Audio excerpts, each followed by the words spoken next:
हो गया।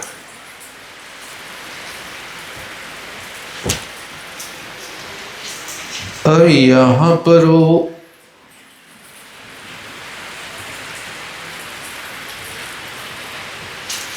पृथ्वी कायिक में 10,000 वर्ष की आयु को लेकर के उत्पन्न हुआ। बड़ी बड़ी चट्टानें होती हैं,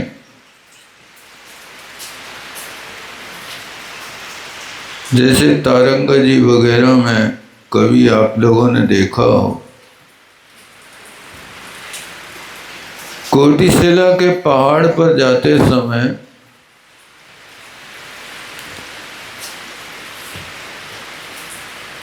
एक बहुत बड़ी शिला पड़ी है। यानी उस शिला का पुल जैसा बन गया। शिला के निचले भाग से सभी यात्री होकर के ऊपर पार्श्वनाथ भगवान की वंदना करने जाते हैं। हजारों वर्षों से पड़ी वो शिला उस शिला को कहते हैं, जब राम रावण का युद्ध हुआ था तब लक्ष्मण जी तारंगा जी क्षेत्र पर जाकर के अपनी शक्ति को आजमाया। जब विद्याधरों की सेना ने कहा कि आप रावण से नहीं जीत पाएंगे, रावण बहुत शक्तिशाली है, सारे विद्याधरों ने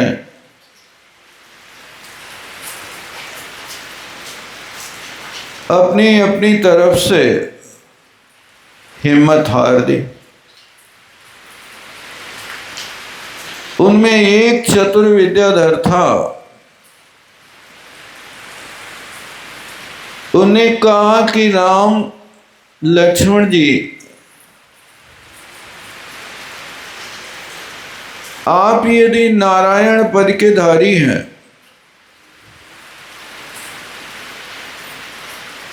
तो आप एक बार परीक्षा कर लो। यदि कोटिशिला को तुम उठा लोगे तो पक्का हो जाएगा कि आप नारायण पद के धारी पुरुष होंगे और रावण पर विजय प्राप्त करेंगे। जब ये सलाहें विद्याधरों ने दी तब लक्ष्मण जी लंका से जाकर के वहां पर तारंगा जी क्षेत्र में उस कोटिशिला को उठाते हैं। इतनी विशाल शिला कि जिस शिला को 1 करोड़ योद्धा उठा सकें, इसलिए उस शिला का नाम कोटिशिला पड़ा। वो करोड़ योद्धाओं के द्वारा उठाई जाने वाली शिला को लक्ष्मण जी ने जमीन से उठाकर घुटनों तक लेकर के आ गए। ये अवसरपणी का काल था।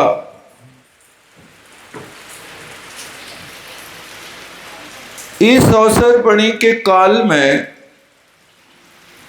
हिरास होता गया। जो पहले नारायण हुए थे, उन पहले नारायण ने भी इस शिला को उठाया था, तो उनने जमीन से लेकर के अपने सिर के ऊपर दोनों हाथ जितनी दूर जा सकते थे उतने ऊपर तक उठा करके ले गए थे। फिर जब दूसरे नारायण हुए तो वे सिर तक ही ले जा पाए। ऐसे हिरास होते होते आठवें नारायण के रूप में लक्ष्मण जी हुए। तो इनके सामने भी ये प्रसंग आया, और इस प्रसंग पर जब कोटिशिला को उठाया तो इनके काल में सिर्फ घुटनों तक ही हो पाए। दूसरी बात, इनकी अवगाहना भी कम हो गई। तो फिर इसके बाद में जो अंतिम नारायण हुए वे जमीन से 4 अंगुल ऊपर उठा पाए, घुटनों तक नहीं ला पाए। इस तरह से शक्ति का अनुमान लगा लिया गया कि आप इस शिला को उठा लेते हैं तो पक्का है कि आप नारायण पद के धारी हैं, क्योंकि इस शिला को उठाने वाला नारायण ही हुआ करता है और कोई दूसरा नहीं होता। इसलिए उस शिला को उठाया और फिर सब विद्याधरों के अंदर साहस आ गया कि हमने जिनका पक्ष लिया है उस सही पक्ष है, गलत पक्ष नहीं लिया। क्योंकि कुछ निमित्त नैमित्तिक संबंधों को देख करके कार्य की सफलता का निर्णय कर लिया जाता। आपको इस कार्य में सफलता मिलेगी कि नहीं मिलेगी, ऐसी कुछ चीजें होती हैं जिसको लौकिक मंगल अलौकिक मंगल के रूप में माना जाता है। लौकिक मंगल के रूप में कहा जाता है कि आप यदि किसी कार्य के लिए निकले हैं और यदि भरा हुआ घड़ा कोई सौभाग्यवती महिला सामने से लाती हुई दिखे या कोई कन्या लाती हुई दिखे तो समझना कि आज आपके लिए कार्य की पूर्ण सफलता है। आपको यदि उस कार्य को निकलते हुए कोई बढ़िया जात तस्व दिख जाए, उच्च क्वालिटी का घोड़ा दिख जाए या हाथी दिख जाए या 2 बैल दिख जाए या निर्धूम अग्नि दिख जाए, तो आज आपको कार्य में सफलता होने वाली है। ऐसी क्रियाओं को लौकिक मंगल के अंतर्गत रखा जाता है और अलौकिक मंगल के रूप में तो पंच परमेष्ठी ही हुआ करते हैं। अर्हन्ते मंगलम, सिद्धा मंगलम, शाहु मंगलम आदि आदि जो मंगल होते हैं ये मंगल की कोटि में आते हैं। तो वहां पर वो निमित्त मिल गया, उस शिला को उठा लिया, तब इसके आगे कार्य प्रारंभ हुआ। तो कहने का मतलब है कि ये बड़ी बड़ी शिलाएं जो होती हैं इनको खर पृथ्वी कहते हैं। इनकी उम्र 10,000 वर्ष से लेकर के 22,000 वर्ष तक की हो सकती है। और जो खर भाग होता है, मिट्टी वगैरह होती है, इसको यदि कोई निमित्त ना मिले तो वर्षों इनकी उम्र होती है। यदि खेत की मिट्टी है और उसको तुमने जोत करके कर दिया तो उस जीव की मृत्यु अकाल मृत्यु भी हो सकती है। इस तरह पृथ्वी का एक वहां से निकला तो पृथ्वी कायिक के दुखों को भोगना पड़ा। क्योंकि पृथ्वी को क्षमा कहते हैं, बहुत सहिष्णु है। आपके उत्पाद तो सहन कर लेती है, लेकिन वो प्रतिकार कुछ भी नहीं करती है। उन पृथ्वी कायिक जीवों के ऊपर लोग घन पटकते हैं, अग्नि जलाते हैं और अनेक प्रकार के कार्य करते हैं। ऐसे कष्ट वहां भी उनको सहन करना पड़ता है। जीव किसी भी गति में जाए, चौं गति दुख जीव भरे हैं, परिवर्तन पंच करे हैं। चारों गतियों में जीव ठसाठस भरे हैं। कोई भी गति में आपको कहीं सुख दृष्टिगोचर नहीं होगा। कल्पना के माध्यम से सुख का अनुभव कर लेते हैं। व्यक्ति की कल्पना हो जाती है कि हमें ये वस्तु मिल जाए तो हम सुखी हो जाए। वो वस्तु मिलती है तो दूसरा दुख खड़ा हो जाता। इष्टोपदेश में आचार्य पूज्यपाद स्वामी ने लिखा, हे आत्मन, तुम कहां सुख मान रहे हो? विपद भव पदावर्ते पद के वाति वाह्यते यावत तावत भवन्तन्या प्रचुरा विपदा पुरा। कहते हैं कि आप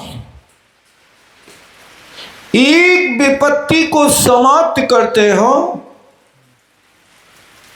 यावत तावत जैसे तैसे एक समस्या सुलझती है तो प्रचुरा विपदा पुरा, बहुत सारी विपत्तियां फिर सामने आकर के खड़ी हो जाती हैं।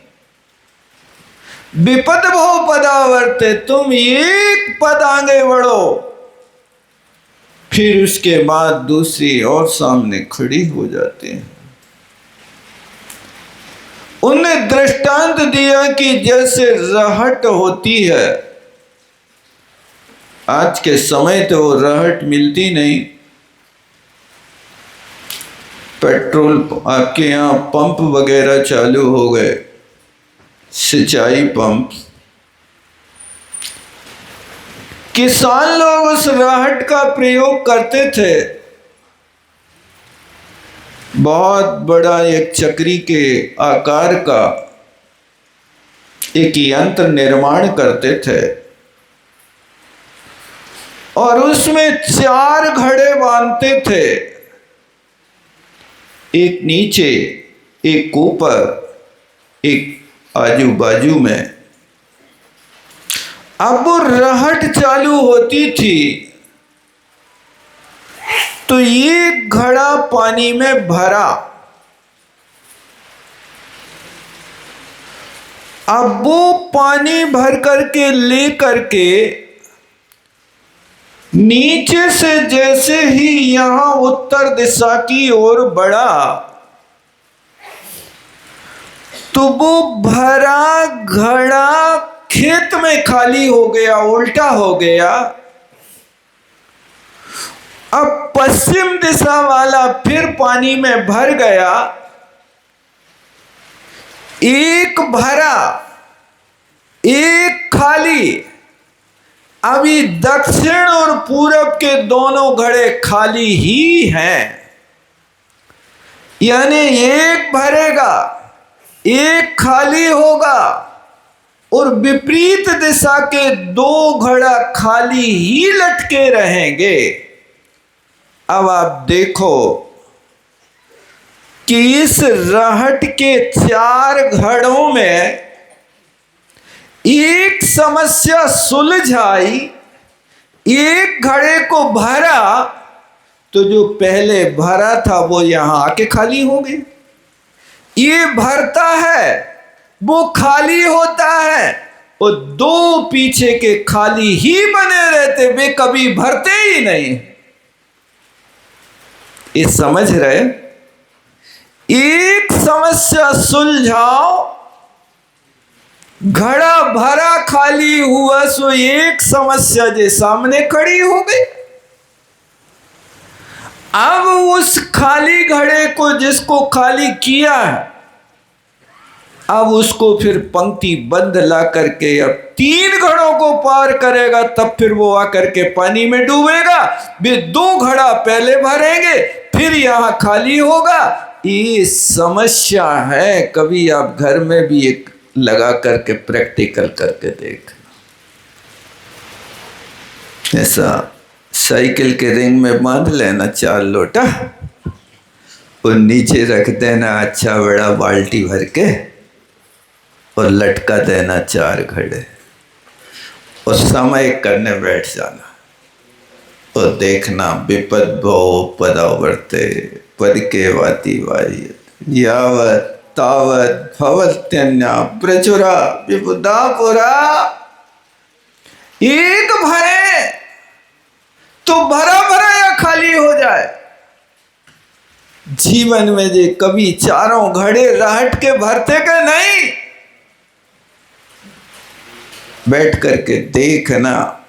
कितना भी होशियार व्यक्ति हो, इंजीनियर हो, बहुत बड़ा वैज्ञानिक हो, रहट के 4 घड़े आज तक दुनिया भर नहीं पाई।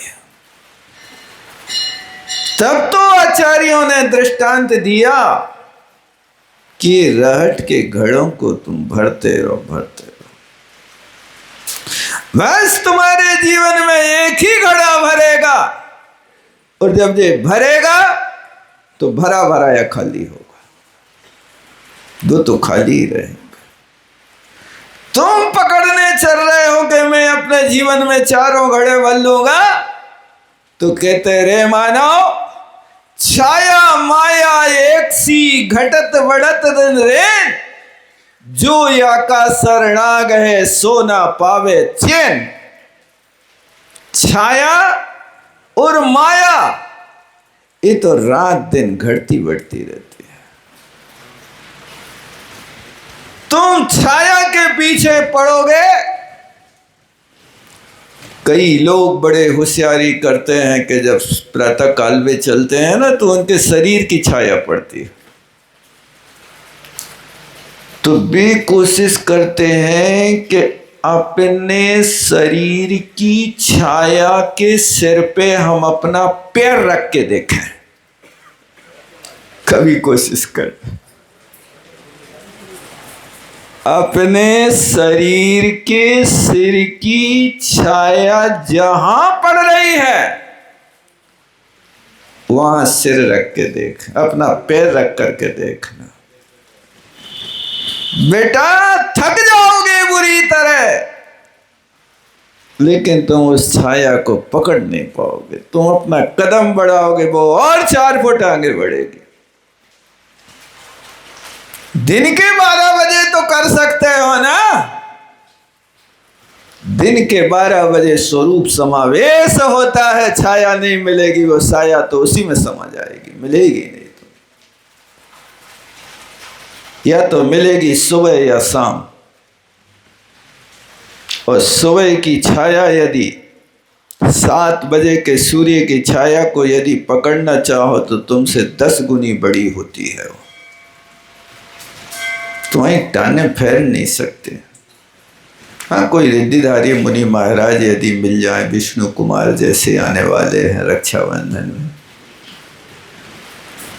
कि यहाँ खड़े हों और मानसोत्तर पे पैर रख ले, वो एक अपवाद है, लेकिन अपनी शक्ति नहीं।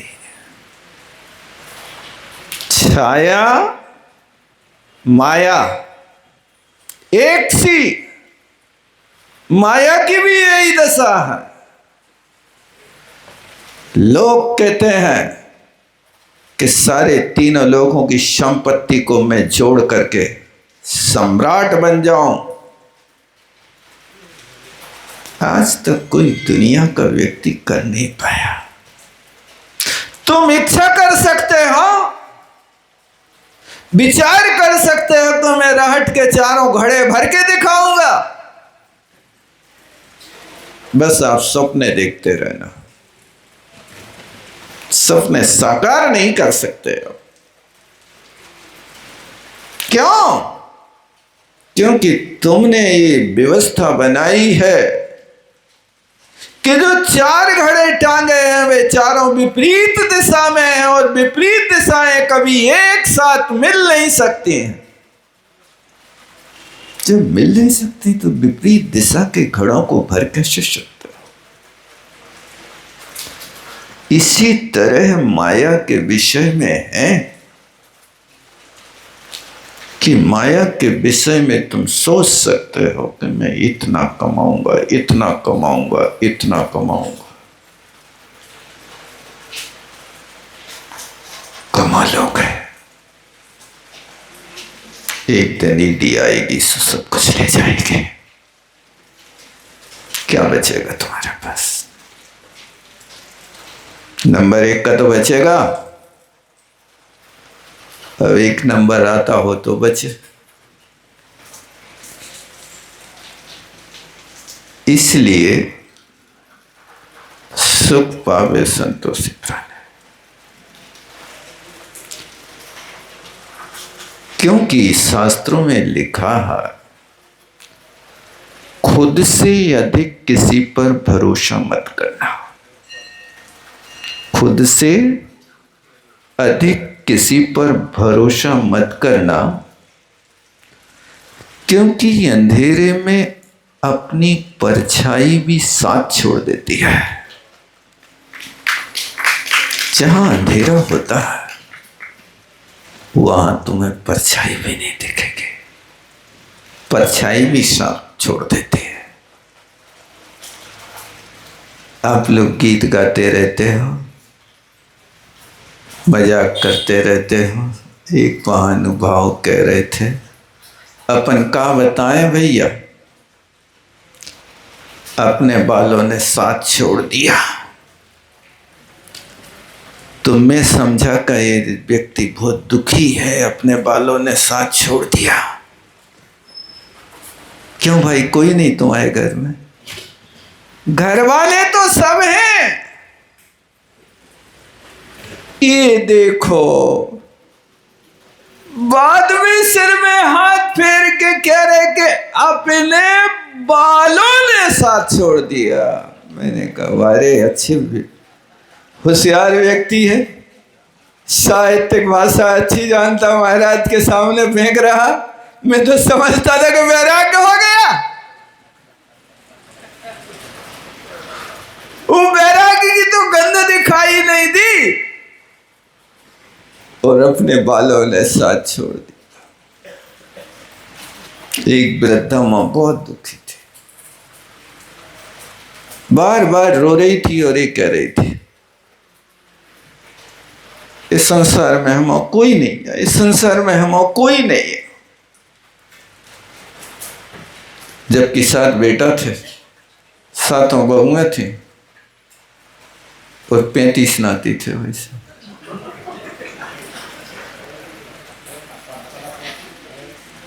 कितने हो गए? 49 हो गए। इतने थे, फिर भी कहती थी कि हमारे को नहीं।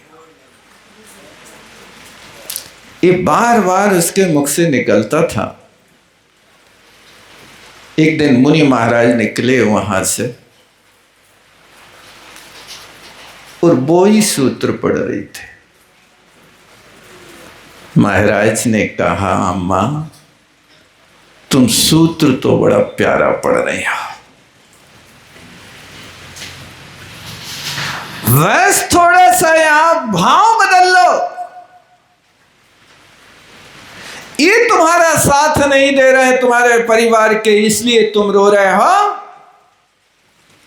हंसते हंसते यदि तुम बारे भावना में पढ़ने लगो कि हमारा कोई साथी यो कब हो इस संसार में साथी सगाना कोई, ये तुम वियोग में नहीं संयोग के होने पर तुम्हारा परिवार तुम्हारा साथ नहीं दे रहा है, इसलिए तुम करुण क्रंदन कर रहे हो।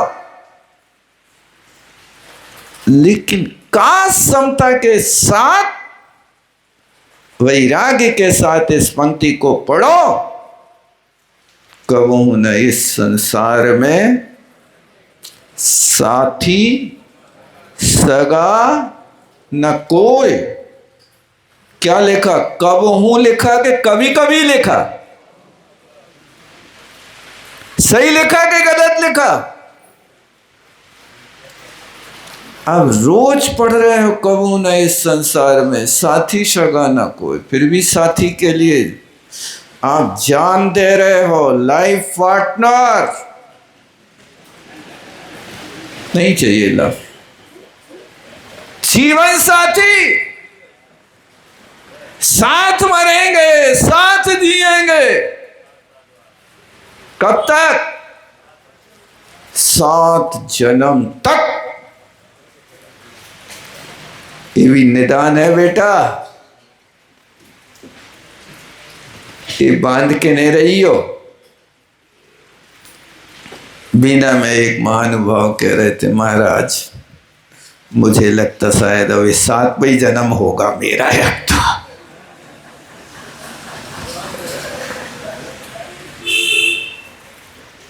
अब अच्छा है कि हम छुटकारा पा जाएंगे। मैंने कहा बहुत अच्छा, विदेश से चला जा, कोई अवधि ज्ञानी महाराज से 80 मंत्र भगवान से पूछ के आ जा कि अंत में है कि नहीं। राग आलाप रहे, तालियां बजा रहे, नाच रहे। 1 जन्म नहीं, 2 जन्म नहीं, जन्म जन्म तक, 7 जन्म तक साथ रहेंगे, साथ मरेंगे, साथ जिएंगे। ये आज की दुनिया में क्या पागलपन छाया। अनादि अविद्या यटपटी सब जग माही भरी। कौन कहे किससे कहे, कुएं में भांग पड़ी। उस कुएं का पानी जिसमें भांग डाल रखी है सारी दुनिया पी रही। अब किससे कहें, कौन कहे? वो जो भांग वाला पानी पिएगा तो मत वाला बनेगा, उसके लिए नशा चढ़ेगा। इसलिए बार बार याद रखो, छाया माया एक सी, घटत वर्णत दिन रैन। ये रात दिन घटती भी है बढ़ती भी है। आप इसका पीछा करने की कोशिश मत करो। तो हाथ पे हाथ रख करके बैठ जाए, पेट भर जाए, ये कहाँ कह रहे हैं? निकम में बनने का उपदेश थोड़ी है। उपदेश तो वस्तु स्वरूप विचार खुशी से सब दुख संकट सहा कर, वस्तु के स्वरूप को विचार करना है, और विचार करके अंदर की ग्रंथि को ऐसे धीरे धीरे खोलना है, जैसे धागा में लगी गांठ को आप झटके से खोलते कि धीरे धीरे खोलते हैं, ढीला करके खोलते कि खींच के खोलते हैं, ढीला करते हैं। और बार बार उसके यहाँ अपना नाखून, बड़ा हुआ नाखून उसकी संधि पर जाकर के ठोकर मारते हैं, तब कहीं मुश्किल से वो गांठ खुल पाती है।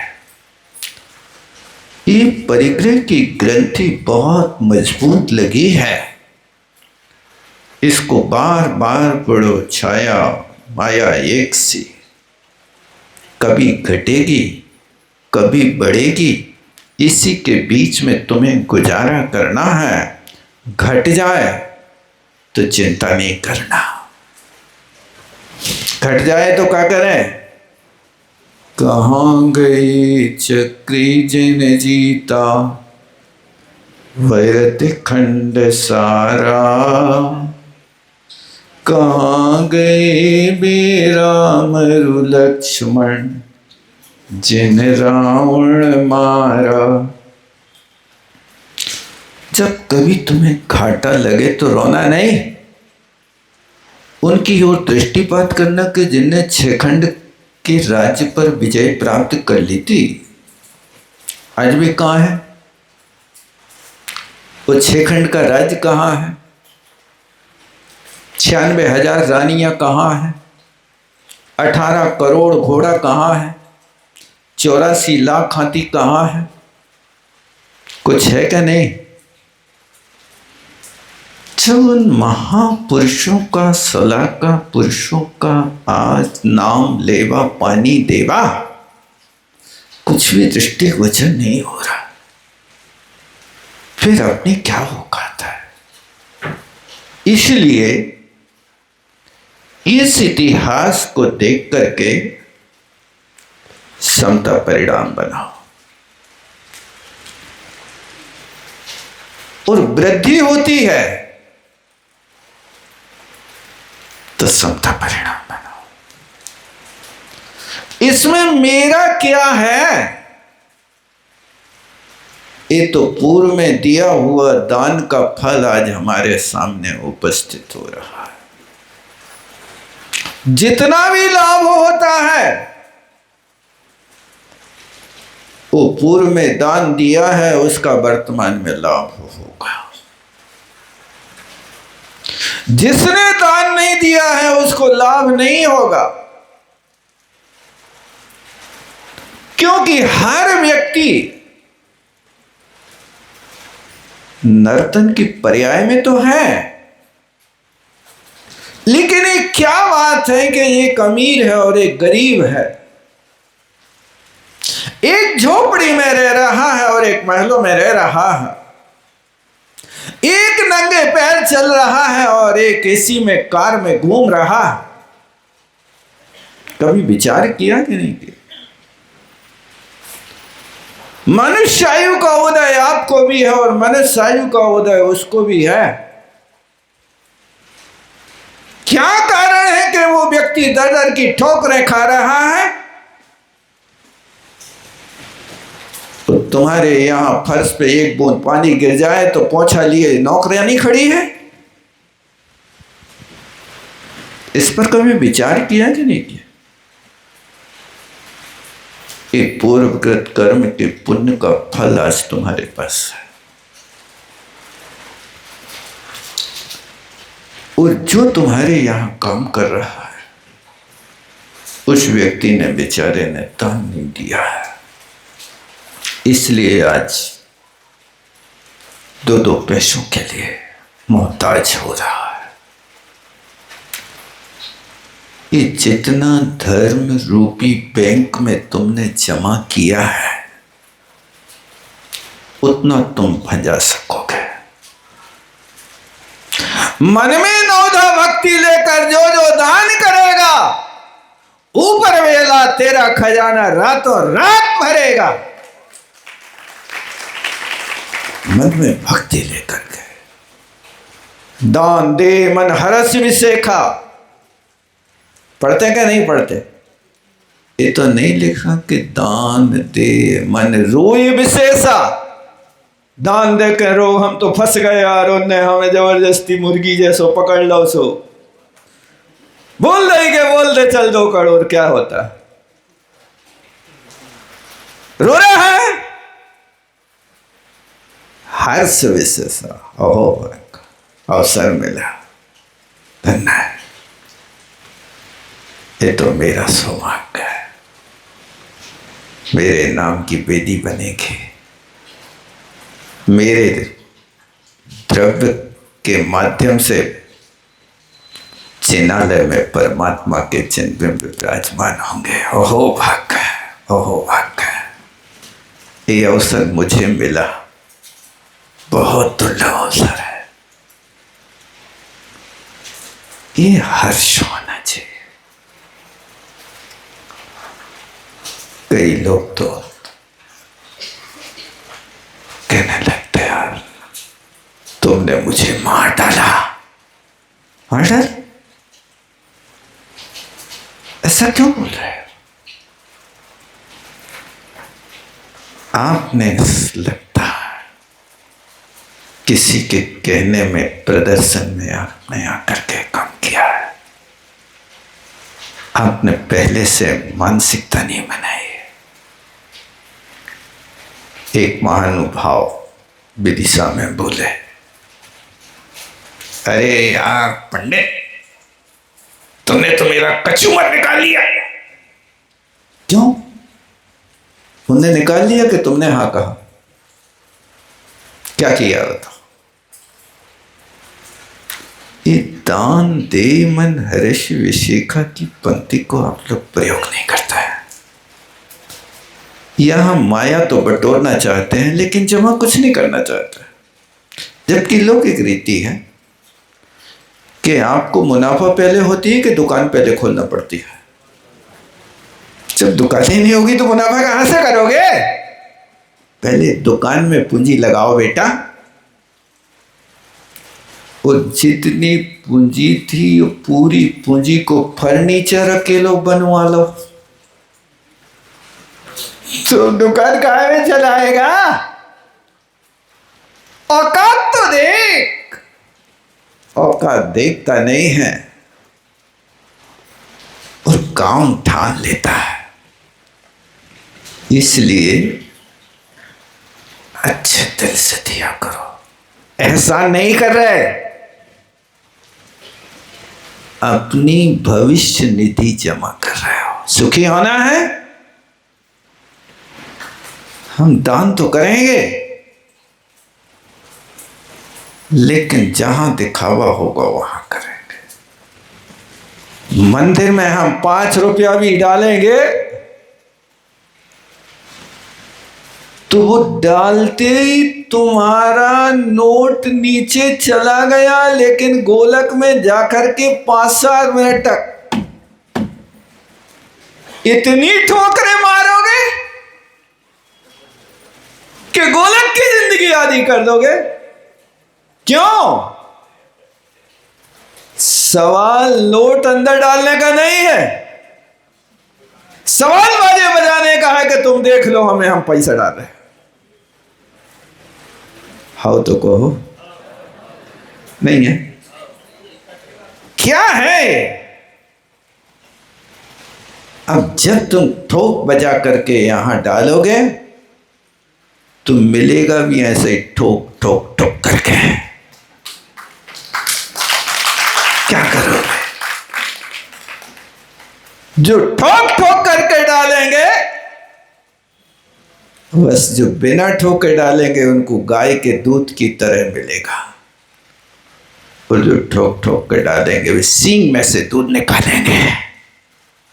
सींग में से दूध निकलता नहीं निकलता, बस यही दशा होती है। समय हो रहा। बोलो आचार्य गुरु विद्यासागर जी महाराज। जावाणी के ज्ञान से सूझे लोकालोक, सोवाणी मस्तक धरो सदा दे धो तो